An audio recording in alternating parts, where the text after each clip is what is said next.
Bonjour à tous. Donc aujourd'hui, je vais vous faire une petite vidéo pour vous présenter PancakeSwap, qui est une plateforme d'échange décentralisée qui propose aussi du farming et du staking et qui utilise comme token d'échange le Cake. Donc moi, j'ai découvert cette plateforme il y a quelques semaines maintenant grâce à Binance qui en faisait la pub et aussi via CZ, le CEO de Binance, qui en parlait pas mal sur Twitter. Aujourd'hui, je me propose de vous montrer un petit peu comment ça fonctionne dans cette vidéo. Alors, un petit mot tout d'abord sur la plateforme. Donc, il faut savoir que contrairement aux autres plateformes qui utilisent le réseau Ethereum pour des tokens ERC20, celle-ci utilise la Binance Smart Chain comme réseau. Donc, ça a quand même un sacré avantage, c'est que les transactions sont beaucoup moins chères sur la Binance Smart Chain. C'est à la hauteur, par exemple, de 6 centimes, voire 0,6 centimes. Contrairement au réseau Ethereum où les transactions sont de l'ordre de 2 ou 3 dollars, parfois 15 dollars et même plus quand vous transférez des grosses sommes. Donc c'est totalement différent, c'est beaucoup mieux. Moi, c'est un peu ça qui m'a fait accrocher à la plateforme dès le début, c'est que vraiment c'est facile d'utilisation à cause des coûts de transaction qui sont quasi nuls. Donc ensuite, un petit mot sur le Cake. Donc c'est le token d'utilité de la plateforme. C'est lui qui vous permettra par exemple de farmer. C'est-à-dire qu'en fait, il faudra l'ajouter dans une pool de liquidité en couple avec un autre token, par exemple ici le BNB. Et ça vous permettra ensuite de gagner des intérêts sur ces tokens qui seront placés dans la pool de liquidité. Ça vous permettra de gagner des intérêts en cake. Et donc ensuite, ce cake seul, vous pourrez le placer dans une autre pool de liquidité tout seul. Et donc ça vous donnera encore des intérêts. Donc vous voyez que les intérêts sont quand même assez élevés. Ici, on est à 200%. Ici, on était à 173%. Il faut savoir par contre que ces intérêts diminuent progressivement parce que évidemment c'est très intéressant. Beaucoup de gens vont aller poser leurs tokens dans les pools de liquidité. Il faudra se partager les récompenses avec beaucoup plus de gens.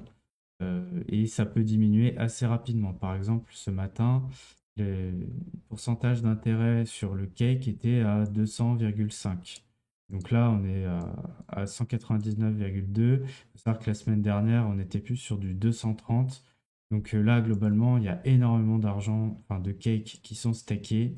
Et donc, bah, l'intérêt diminue assez drastiquement. Je pense qu'il peut aussi augmenter, c'est-à-dire que parfois le prix baisse et donc les gens vont vendre leur cake et donc il faudra se partager les récompenses avec moins de monde.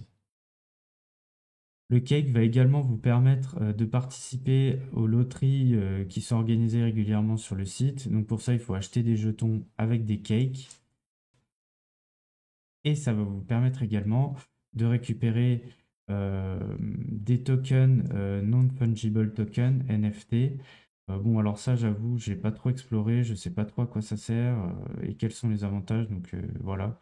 Bon, c'est pas ce qui m'intéresse ici. Donc pour revenir sur le cake, un petit mot sur le prix. Donc le prix est en train d'augmenter considérablement. Il est en fait, on peut l'acheter sur la plateforme PancakeSwap. On peut aussi l'acheter sur Binance. Donc là, on voit que le token a été listé le 9 janvier et les premiers à l'avoir acheté l'ont acheté quand même à 3 fois le prix actuel. Bon, ensuite, ça a bien diminué, mais là, c'est en train de remonter. Sincèrement, je pense que le prix peut vraiment augmenter parce que ce qu'il faut savoir, c'est que il y a, alors attendez, c'est là. Donc, ce qu'il faut savoir, c'est que il y a 154 millions de tokens en circulation et en fait, la plateforme en brûle à peu près 4 millions de cakes par semaine, comme vous pouvez le voir ici sur Twitter. Donc, en fait, le nombre de tokens circulants est en train de diminuer. On voit qu'il y a de plus en plus de gens qui stackent leurs coins sur les pools de farming, ce qui fait que ça diminue également la quantité de tokens en circulation. Et via l'exposition de la plateforme sur Binance, de plus en plus de gens s'y intéressent parce que notamment il y a des pourcentages d'intérêt qui sont hyper intéressants. Donc forcément, mécaniquement, quand vous avez un nombre de tokens qui diminue, de plus en plus de gens qui achètent, et ben le prix est en train d'exploser tout simplement. Donc je ne sais pas si ça va continuer à augmenter comme ça. On peut quand même voir qu'il y a des gens qui en ont acheté pour 3 fois encore le prix actuel. Donc je pense qu'il y a encore de la marge de progression pour ce token. Je pense que ce qui va vraiment faire que les gens vont continuer à en acheter et le prix va augmenter, c'est l'ajout de nouvelles poules de farming sur le site. En fait, les projets qui sortent sur le Launchpad de Binance arrivent ensuite sur le PancakeSwap. Donc, c'est des projets qui sont quand même qualitatifs puisque supportés par Binance. Binance, pour moi, c'est un peu l'équivalent de Google dans la crypto-monnaie. Alors ensuite, je vais vous montrer un peu comment on fait pour acheter du cake et comment se servir de la plateforme. Donc pour commencer, il faut avoir un wallet puisque comme vous le savez, c'est un échangeur décentralisé, c'est-à-dire que le site ne propose pas en soi de wallet en ligne. Donc il faut avoir son propre wallet et connecter ensuite son wallet au site pour faire les échanges. Donc il y a plusieurs wallets qui sont supportés. Il y a MetaMask, il y a Trust Wallet qui est assez plébiscité par Binance et puis d'autres. Euh, donc une fois que vous avez votre wallet sur MetaMask, en fait, il faut bien comprendre que de base, le MetaMask, il utilise l'Ethereum Mainnet, c'est-à-dire le réseau Ethereum. C'est pas par celui-là qu'on va passer. Donc il faudra créer le réseau de la Binance Smart Chain sur son MetaMask pour pouvoir utiliser PancakeSwap. Donc je vais vous montrer comment on fait, c'est pas très compliqué.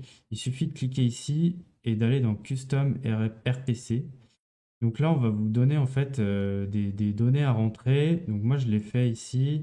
Il faudra rentrer ces données-là. Donc BSC Mainnet, l'adresse du RPC, ensuite la chain ID. Donc j'avoue, je ne sais pas exactement ce que c'est. Donc le symbole c'est BNB parce que vous allez utiliser du BNB principalement et le bloc Explorer aussi. Donc ça c'est des étapes qui sont bien détaillées ici, je vous mettrai le lien. Mais vous voyez en fait moi j'ai juste recopié. Donc là il y a les différentes informations dont vous aurez besoin. Donc une fois que ça c'est fait, vous allez vous retrouver avec donc ceci. Hop. Donc, une fois que ça c'est fait, vous allez vous retrouver avec ceci. Donc moi, j'ai préféré faire un deuxième compte pour ma Binance Smart Chain. Donc vous pouvez voir ici, vous allez vous retrouver avec ça. Donc vous aurez 0 BNB. Et donc à partir de là, en fait, vous pourrez transférer des BNB sur votre compte. Donc il suffira juste de prendre cette adresse-là, vous la copiez, hop, et vous la collez sur l'adresse de destination de la fenêtre d'envoi de vos BNB sur n'importe quel site d'échange, pas forcément Binance. Donc une fois que vous avez fait ça, vous vous retrouvez avec des BNB ici. Donc il y a encore le logo Ethereum, mais bon, ça c'est un petit bug, c'est bien des BNB. Donc à ce moment-là, vous pouvez connecter PancakeSwap à votre compte. Donc, par exemple, là, vous avez des BNB ici. Vous avez envie, par exemple, d'acheter du cake, et bien vous allez sur Échange, Exchange. Et donc là, il vous propose la paire, donc à partir de BNB, donc ça tombe bien, c'est ce qu'on a. Pour acheter cake, vous rentrez ça. Et donc là, par exemple, si vous voulez changer tous vos BNB, vous faites max, et voilà, ça vous fait directement la correspondance. Vous cliquez sur Swap. Donc moi, là, j'ai pas envie d'en acheter, donc je vais annuler la transaction. Par contre, là, donc j'avais du stacking sur la pool Cake Pool. J'en ai 3. Ça suffit. D'habitude, je laisse quand même s'accumuler un petit peu avant de retirer parce que ça fait quand même des coûts de transaction, bien qu'ils soient très faibles. C'est quand même des coûts à payer. Donc j'attends un petit peu pour optimiser. Là, j'ai 3 cakes. Je vais les récupérer. Donc on clique sur Harvest. Voilà, donc là, ça va me proposer la transaction avec des frais de transaction qui sont assez faibles. Donc je clique sur confirme. Et voilà, en quelques secondes, la transaction va se réaliser. Hop, c'est bon. Je vais avoir une petite confirmation de la transaction ici. Et normalement, voilà, hop, la transaction a été confirmée. Donc vous voyez, c'est quand même très rapide. Les cakes sont sur mon wallet, même, vous pouvez le voir. Et donc à partir de là, si vous voulez par exemple obtenir du Cake BNB LP token pour pouvoir stake sur la pool, il vous faudra en fait aller dans l'onglet liquidité pour obtenir des BNP Cake LP token. Donc en fait, ce sont des tokens où vous aurez couplé du BNB avec du cake en valeur égale. C'est pas en nombre de tokens égal, c'est en valeur égale. Donc par exemple là, vous allez voir, cliquez sur liquidité, vous rentrez le cake, hop, voilà. Donc là en fait, si j'appuie sur BNB max, je vais mettre tous mes BNB, sauf que j'ai pas assez de cake correspondant à la valeur de mon BNB. Que ça, je me souviens, ça correspondait à environ 5 cakes. Donc ça me met bien insufficient cake balance. Donc ça veut dire que j'ai pas assez de cake. Donc je vais mettre le nombre de cake max correspondant à la valeur maximale de BNB que je peux mettre en équivalence. Donc là, je vais obtenir ensuite, c'est marqué. Donc là, je vais obtenir 0,55 BNB Cake Pool Token. Donc je clique sur Confirm Supply. Voilà, donc pareil, des frais de transaction très faibles. Hop, confirmer. Et dans quelques secondes, je vais avoir la confirmation. Voilà, c'est bon. Ensuite, je peux aller sur la pool de farming. Donc moi j'ai déjà, normalement voilà, j'ai déjà approuvé le contrat, il faut payer un petit peu de frais pour approuver le contrat. Donc moi c'est déjà fait. Et donc ensuite là vous pouvez paquer votre Cake BNB LP token. Hop, confirmer. Une nouvelle fois, des frais de transaction très faibles. On apprécie hein, comparé à l'Ethereum Network. Et là, normalement, voilà, c'est bon, c'est stacké. Voilà, Cake BNB LP stacked. Et donc, je vais commencer à recevoir en fait des cakes que je vais farmer. Ah oui, puis trois petites précisions. Donc, dans ma vidéo, j'ai utilisé la pool du Cake BNB parce que naturellement, c'est celle qui m'intéressait le plus. J'avais du BNB et je voulais acheter du cake.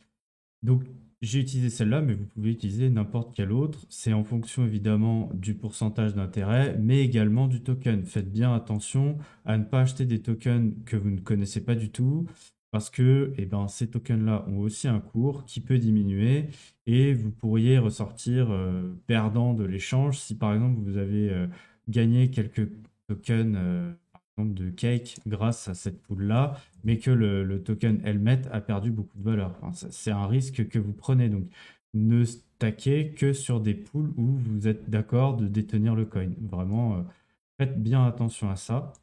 Donc, la deuxième chose dont j'ai pas parlé, c'est l'APY, le pourcentage d'intérêt.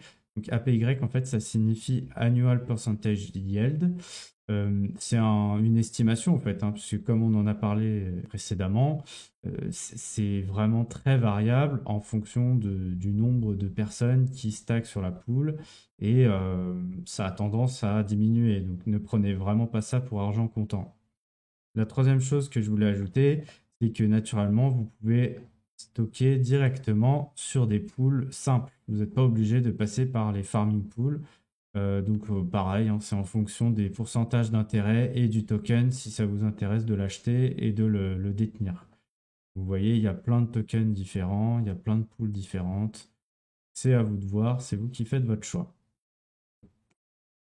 Donc une fois que vous avez fait ça, vous vous retrouvez finalement avec un token qui est en stacking sur la plateforme, qui vous rapporte encore plus de tokens, et ces tokens-là sont en train de prendre de la valeur. Donc globalement, c'est hyper intéressant, mais il faut quand même garder en tête que c'est une plateforme non décentralisée.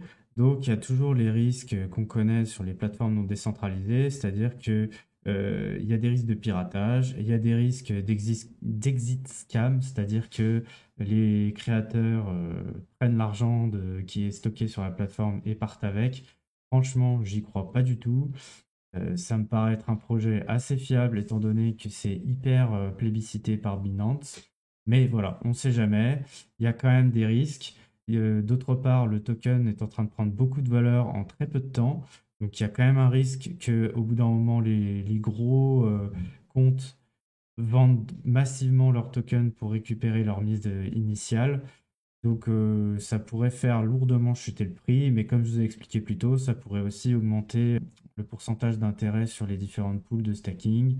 Donc après, voilà, il faut voir comment va évoluer la plateforme. S'il y a de nouveaux projets qui vont rejoindre régulièrement la plateforme et permettre ainsi d'investir très tôt dans ces projets-là, si ça nous intéresse. On peut se faire de l'argent encore, mais c'est vrai qu'il y a de plus en plus de monde qui l'utilise et donc les intérêts sont de plus en plus dilués. Voilà, c'est tout pour moi. J'espère que c'était suffisamment clair. N'hésitez surtout pas à me poser vos questions si vous en avez ou à me donner vos impressions dans les commentaires. Et si ça vous a plu et que vous aimeriez avoir d'autres contenus, n'hésitez pas à me faire des suggestions.